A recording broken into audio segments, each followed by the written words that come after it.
नमस्कार दोस्तों, हाजिर हैं एक बार फिर से आज की बड़ी और ताजा खबरों के साथ। बस आपसे निवेदन है, कृपया वीडियो को लाइक कर दें, चैनल को सब्सक्राइब कर लें और घंटी बटन भी दबा दें। ये पहली बड़ी खबर है, बीजेपी पर जमकर भड़के शरद पवार, बोले कांग्रेस मुक्त भारत बनाना संभव नहीं। ये आपको बता दें कि राष्ट्रवादी कांग्रेस पार्टी यानी एनसीपी अध्यक्ष शरद पवार ने पुणे स्थित कांग्रेस कार्यालय में पार्टी के स्थापना दिवस समारोह में हिस्सा लिया। इस दौरान उन्होंने महाराष्ट्र में महाविकास आघाड़ी गठबंधन के नेताओं का जिक्र किया और बीजेपी सरकार पर जमकर हमला बोला। शरद पवार ने एनसीपी के अनिल देशमुख, शिवसेना नेता संजय राउत और अन्य नेताओं का नाम लेते हुए कहा कि प्रवर्तन निदेशालय यानी ईडी जैसी केंद्रीय जांच एजेंसियों का कैसे दुरुपयोग किया जा सकता है, इसका सबसे अच्छा उदाहरण ये गिरफ्तारियां हैं। पूर्व केंद्रीय मंत्री और राष्ट्रवादी कांग्रेस पार्टी प्रमुख शरद पवार ने कांग्रेस मुक्त भारत बनाने को लेकर भी बात की। उन्होंने कहा कि कांग्रेस मुक्त भारत बनाना संभव नहीं है क्योंकि कोई भी पार्टी की विचारधारा और योगदान की अनदेखी नहीं कर सकता है। शरद पवार ने कांग्रेस भवन परिसर में कार्यकर्ताओं को संबोधित करते हुए कहा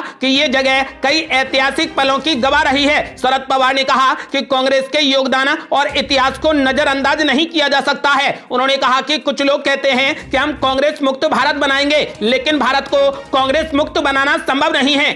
अगली बड़ी खबर, चुनाव आयोग ने बनाया रिमोट वोटिंग सिस्टम, अब कहीं से भी डाल सकेंगे वोट। ये आपको बता दें कि भारत निर्वाचन आयोग घरेलू प्रवासी वोटर्स के लिए रिमोट वोटिंग की सुविधा को शुरू करने जा रहा है। इसकी मदद से प्रवासी मतदाताओं को वोटिंग प्रक्रिया में भाग लेने के लिए अपने गृह राज्य आने की जरूरत नहीं पड़ेगी। मतदाता कहीं से भी वोटिंग प्रक्रिया में भाग ले सकेंगे, यानी वो कहीं से भी अपना वोट डाल सकेंगे। चुनाव आयोग इसके लिए रिमोट वोटिंग सिस्टम को शुरू करने वाला है। आयोग ने इसके लिए रिमोट इलेक्ट्रॉनिक वोटिंग मशीन यानी आरवीएम विकसित की है। 16 जनवरी को निर्वाचन आयोग प्रोटोटाइप आरवीएम का डेमो सभी राजनीतिक दलों को लाइव देगा। आयोग ने कानूनी, प्रशासनिक और तकनीकी चुनौतियों पर भी सभी राजनीतिक दलों से विचार मांगे हैं। बताया गया है कि प्रोटोटाइप आरवीएम एक रिमोट पोलिंग बूथ से कई निर्वाचन क्षेत्रों को संभाल सकता है। आपको बता दें कि चुनाव आयोग इसके लिए रिमोट वोटिंग सिस्टम को शुरू करने वाला है। अब मतदाता अपने गृह राज्य आए बिना भी किसी भी पार्टी को वोट डाल सकते हैं। अगली बड़ी खबर, भारत में जनवरी में बढ़ सकते हैं कोविड के केस, आ सकती है कोरोना महामारी की एक और नई लहर। ये आपको बता दें कि नए साल की शुरुआत में भारत के कोरोना वायरस के मामलों में तेजी से बढ़ोतरी हो सकती है। यहाँ पर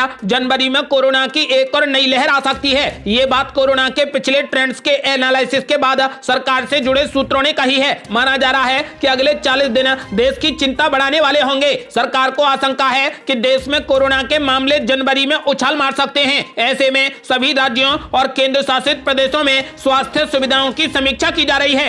अगली बड़ी खबर, कोरोना ने बढ़ाई टेंशन, चीन समेत 6 देशों से आने वाले यात्रियों के लिए आरटी-पीसीआर टेस्ट होगा अनिवार्य। आपको बता दें कि स्वास्थ्य मंत्रालय से जानकारी मिली है कि चीन, जापान, दक्षिण कोरिया, हांगकांग, थाईलैंड और सिंगापुर से आने वाले यात्रियों को एयर सुविधा फॉर्म भरना अनिवार्य होगा। 72 घंटे पहले की नेगेटिव आरटी-पीसीआर रिपोर्ट दिखाना अनिवार्य किया जा सकता है। हालांकि मंत्रालय के अधिकारियों का यह भी मानना है कि देश में कोरोना वायरस के संक्रमण की दर बढ़ने पर भी लोगों में इसके गंभीर लक्षण या मौतें होने की संभावना बेहद कम है। अगली बड़ी खबर, कांग्रेस नेता का बड़ा ऐलान, बोले बीजेपी को हराने के लिए अल्पसंख्यक काफी नहीं, कांग्रेस को चाहिए हिंदुओं का भी साथ। ये आपको बता दें कि कांग्रेस के वरिष्ठ नेता और पूर्व केंद्रीय मंत्री ए.के. एंटनी ने कहा कि 2024 के आम चुनाव में बीजेपी को सत्ता से बाहर करने के लिए कांग्रेस को बहुसंख्यक समुदाय को भी अपने साथ लेना चाहिए, क्योंकि इस लड़ाई में अल्पसंख्यक पर्याप्त नहीं होंगे। कांग्रेस कार्य समिति के सदस्य ए.के. एंटनी ने पार्टी के स्थापना दिवस पर एक कार्यक्रम को संबोधित करते हुए कहा कि भारत में बहुसंख्यक लोग हिंदू हैं और इस बहुसंख्यक समुदाय को नरेंद्र मोदी के खिलाफ लड़ाई में शामिल किया जाना चाहिए। पार्टी कार्यकर्ताओं को संबोधित करते हुए उन्होंने कहा कि सभी को तैयार रहना चाहिए और फांसीवाद के खिलाफ लड़ाई में बहुसंख्यक समुदाय को साथ लेना चाहिए। उन्होंने ऐलान कर दिया है कि सिर्फ अल्पसंख्यक काफी नहीं है, यदि कांग्रेस पार्टी को 2024 में अपनी सरकार बनानी है तो हिंदुओं को साथ लेना बेहद जरूरी है। अगली बड़ी खबर, बीजेपी नेता किरोड़ीलाल मीणा ने कांग्रेस पार्टी पर बोला बड़ा हमला, कहा पीएम मोदी की ईडी आ रही है, मुंह से खाया नाक से निकाल लेगी। ये आपको बता दें कि राज्यसभा सांसद किरोड़ीलाल मीणा ने कोटा जिले में कार्यकर्ताओं को संबोधित करते हुए कहा कि राजस्थान के सांगोद विधानसभा सीट से विधायक भरत सिंह अपने ही सरकार के मंत्री के खिलाफ दर्जनों पत्र लिख चुके हैं, लेकिन उनकी सुनवाई नहीं हो रही। विधायक ने आरोप लगाया है कि मैं अशोक गहलोत की इज्जत करता हूं, लेकिन अशोक गहलोत नहीं करते। कांग्रेस सरकार भ्रष्टाचार को बढ़ावा दे रही है। किरोड़ीलाल मीणा ने मुख्यमंत्री अशोक गहलोत, कांग्रेस सरकार और राहुल गांधी पर जमकर हमला बोला। पेपर लीक प्रकरण पर मीणा ने कहा कि इसमें 5 एमएलए, 4 मंत्री और बहुत सारे ब्यूरोक्रेट्स व कांग्रेस के नेताओं ने पैसा लिया है। मोदी जी की ईडी आ रही है, जिसने रीट में भ्रष्टाचार किया है, अशोक गहलोत का एक भी आदमी बचेगा नहीं, मुंह से खाया नाक से निकल जाएगा। किरोड़ीलाल मीणा ने सांगोद में कहा कि कांग्रेस सरकार के भ्रष्ट अधिकारियों और नेताओं ने एक एक बच्चे से 10-10 लाख रुपए लिए हैं, करोड़ों रुपए इकट्ठा कर लिए हैं, ठीक वैसे ही जैसे पश्चिम बंगाल के शिक्षा मंत्री पार्थ चटर्जी ने किया था। ईडी ने जब छापा मारा तो उसके पास में 50 करोड़ रुपए मिले। आज वो सलाखों के पीछे जेल की हवा खा रहा है। उन्होंने कहा कि राजस्थान की सरकार बेरोजगारों के साथ में अन्याय कर रही है। बड़ी खबर, राहुल गांधी ने खुद ही 113 बार तोड़े सुरक्षा के नियम। कांग्रेस की गृह मंत्री को लिखी चिट्ठी पर सीआरपीएफ ने दिया जवाब। यहां आपको बता दें कि कांग्रेस की भारत जोड़ो यात्रा के दौरान राहुल गांधी की सुरक्षा में चूक के मामले को लेकर सीआरपीएफ का जवाब सामने आया है। सीआरपीएफ की ओर से कहा गया है कि राहुल गांधी की सुरक्षा को लेकर पूरे इंतजाम किए गए थे। हालांकि कई मौकों पर खुद राहुल गांधी की ओर से ही सुरक्षा निर्देशों का उल्लंघन किया गया है। सीआरपीएफ ने कांग्रेस के पत्र के जवाब में कहा कि साल 2020 से राहुल गांधी ने खुद ही 113 बार सुरक्षा निर्देशों का उल्लंघन किया है। साथ ही इसके बारे में उन्हें समय समय पर जानकारी भी दी गई है। कांग्रेस ने केंद्रीय गृह मंत्री अमित शाह को पत्र लेकर भारत जोड़ो यात्रा की सुरक्षा में चूक का मुद्दा उठाया है। कांग्रेस का कहना है कि राहुल गांधी की सुरक्षा के लिए पर्याप्त उपाय नहीं किए गए हैं। सीआरपीएफ ने अपने जवाब में कहा कि राहुल गांधी की सुरक्षा के सभी उपाय जारी दिशा निर्देशों के हिसाब से ही किए गए हैं। केंद्रीय रिजर्व पुलिस बल ने कहा कि सुरक्षा के लिए किए गए इंतजाम तभी सही से काम करते हैं जब सुरक्षा प्राप्त व्यक्ति भी दिशा निर्देशों का पालन करे। हालांकि खुद राहुल गांधी ही कई बार सुरक्षा घेरा तोड़कर लोगों से मिलने जैसी चीजों के जरिए अपनी सुरक्षा को खतरे में डालते हैं। अगली बड़ी खबर, 2024 के चुनाव में बीजेपी को फिर से मिलेगी सपा बसपा की संयुक्त चुनौती। राजनीतिक गलियारों में चर्चा तेज। आपको बता दें कि उत्तर प्रदेश में एक बार फिर समाजवादी पार्टी और बीएसपी मिलकर बीजेपी को कड़ी चुनौती दे सकती हैं। राजनीतिक गलियारों में दोनों दलों के 2024 लोकसभा चुनाव में एक बार फिर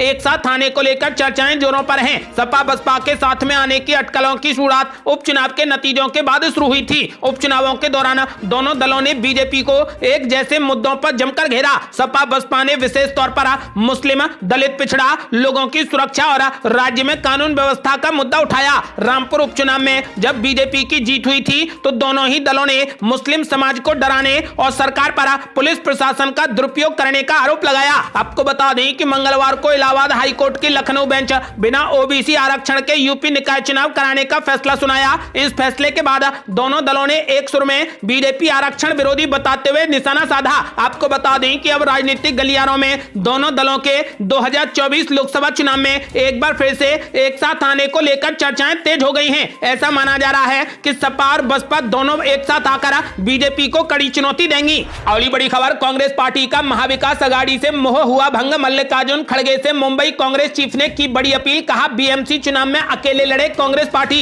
ये आपको बता दें कि भारतीय राष्ट्रीय कांग्रेस ने अपना 138वां स्थापना दिवस मनाया। इस मौके पर पार्टी के राष्ट्रीय अध्यक्ष मल्लिकार्जुन खड़गे मुंबई गए हुए थे। मुंबई कांग्रेस अध्यक्ष भाई जगताप ने मल्लिकार्जुन खड़गे के सामने आगामी बीएमसी चुनाव को अकेले लड़ने की इच्छा जताई। भाई जगताप ने मल्लिकार्जुन खड़गे से कहा कि बीते 2 सालों में अगर सड़क पर सबसे ज्यादा किसी पार्टी के कार्यकर्ताओं ने आंदोलन किया है तो वो कांग्रेस पार्टी के कार्यकर्ता हैं। उन्होंने कहा कि पार्टी के कार्यकर्ता पूरे तरीके से तैयार हैं। इसीलिए मैं राष्ट्रीय अध्यक्ष से यह विनती करता हूं कि हमें आगामी बीएमसी चुनाव में अकेले लड़ने की इजाजत दी जाए। अगली बड़ी खबर, भारत जोड़ो यात्रा में अखिलेश यादव नहीं होंगे शामिल। बोले निमंत्रण नहीं मिला। बीजेपी और कांग्रेस को बताया एक। ये आपको बता दें कि समाजवादी पार्टी के राष्ट्रीय अध्यक्ष अखिलेश यादव ने साफ कर दिया है कि वो राहुल गांधी की भारत जोड़ो यात्रा में शामिल नहीं होंगे। गुरुवार को पत्रकारों ने भारत जोड़ो यात्रा का निमंत्रण मिलने को लेकर सवाल पूछा तो अखिलेश यादव ने कहा कि मुझे कोई निमंत्रण नहीं मिला है। हमारी विचारधारा अलग है। बीजेपी और कांग्रेस दोनों एक ही हैं। गौरतलब है कि कांग्रेस की भारत जोड़ो यात्रा 3 जनवरी को उत्तर प्रदेश में प्रवेश करने वाली है। यात्रा गाजियाबाद के लोनी से शुरू होगी और अलग अलग शहरों से होते हुए आगे बढ़ेगी। यूपी में कांग्रेस की यह यात्रा सफल रहे, इसीलिए पार्टी द्वारा विपक्ष के बड़े नेताओं को इसमें शामिल होने का न्योता देने का दावा किया गया है। कांग्रेस नेताओं की माने तो सपा प्रमुख अखिलेश यादव, बसपा प्रमुख मायावती और आरएलडी नेता जयंत चौधरी को न्योता भेजा गया था। जयंत चौधरी ने पहले इस यात्रा में शामिल होने से मना कर दिया था और अब अखिलेश यादव ने साफ कर दिया है कि उन्हें कोई न्योता नहीं मिला है और अभी माया मायावती के आने पर भी सस्पेंस बना हुआ है। अखिलेश यादव ने बीजेपी और कांग्रेस पार्टी को दोनों को एक ही बताया है।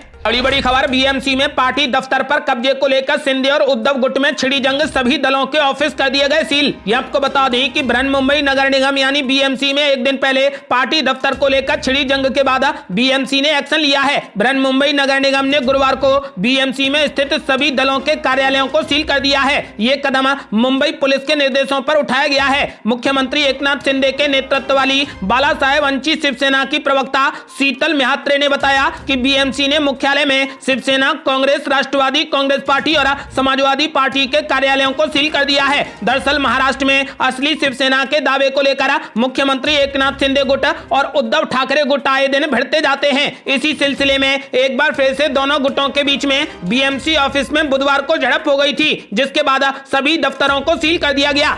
अगली बड़ी खबर, कर्नाटक सरकार ने स्कूलों और कॉलेजों में मास्क पहनना की आने वाले कोविड प्रोटोकॉल का करना होगा पालन। ये आपको बता दें कि कई देशों में कोविड मामलों में वृद्धि को देखते हुए कर्नाटक सरकार ने बुधवार को स्कूल और कॉलेजों में मास्क लगाना अनिवार्य कर दिया है। आपको बता दें कि सरकार के एक वरिष्ठ अधिकारी ने कहा कि रेस्टोरेंट, पब और स्कूलों के बाद अब कर्नाटक के कलबुर्गी हवाई अड्डे के परिसर में आगंतुकों और यात्रियों के लिए मास्क पहनना अनिवार्य कर दिया गया है।